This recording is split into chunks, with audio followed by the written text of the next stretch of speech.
Warning. Our YouTube channel and its videos may contain scenes, language, and content that may not be appropriate for all audiences. These videos include surveillance footage, undercover pursuit of suspects, actual police and rescue operations, and fearless confrontations.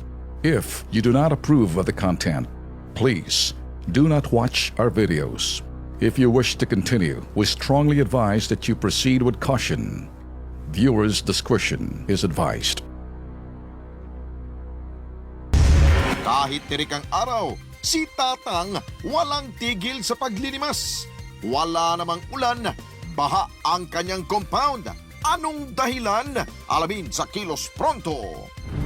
Ipinaayos na ho ng barangay ang drainage sa Katmon, Malabon para daw ho mawala ang matagal ng problema ho nila yung baha.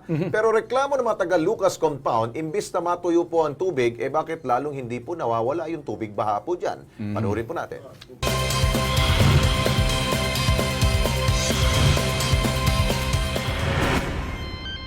Nabutan ng Kilos Pronto team ang 69 anyos na si Leopoldo de la Cruz na abalang-abala sa pagwawalis sa labas ng kanilang tahanan.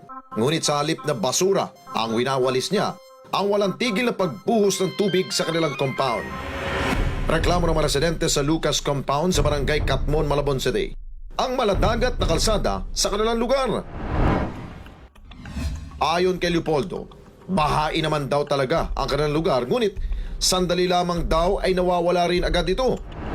Ngunit nang inumpisahan raw na ayusin ang drainage sa barangay, naging ganito na ang sitwasyon nila. Bahay talaga to. Pero sandali lang nawawala, ngayon lang nagpirmi ng ganito. Dati naman di ganito eh. Nalalambasan niya ng tiyo yan. Ngayon wala na, pinamahayan na. Umpisa nung gawin yung kanal doon. Yun ang pan dito, namahayan tubig. Dagdag pa ni Leopoldo, maglilimang buwan na ng ganito ang suliraning pang-araw-araw na kinakaharap nila. Hindi, ganyan na yan. Mga 4 o 5 buwan na yan. Wala yan, ganyan. Nagtitiis ka, nakabota. Matitihaya ka dahil madulas. O yun, ganun na nangyayari. Mapapansin din na ang dating kalsada napapalutan na ng lumot dahilan upang maging dahilan ito ng aksidente.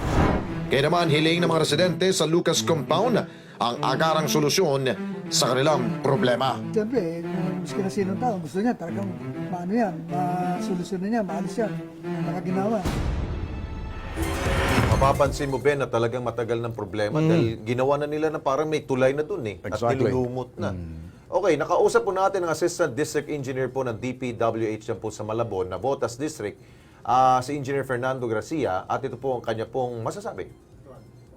Dati po kasi sila binabaha. Kung mababa po yung lugar nila, tapos yung drainage namin nasa kalsada na medyo tinaas namin, hindi po namin magpilit pumasok yung tubig doon doon sa ginawa namin kalsada kung hindi po sila nakapagtaas. Titignan po namin, inspectionin ko po mamaya, and then siguro titignan na assess namin kung ano ang pwedeng gawin.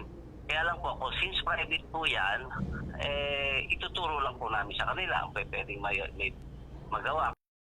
Okay, sinabi na nga ho nila na talagang bahain po yung lugar niyan. Dahil low tide, high tide dyan eh. Ever since naman, Lex, aminado tayo na ang Navotas at saka Malabon, mababa talaga yung lugar. Tsaka prone talaga magbaha. Yeah. Mababaha. At nakita mo naman yung lumot, parang matagal na eh. Yeah.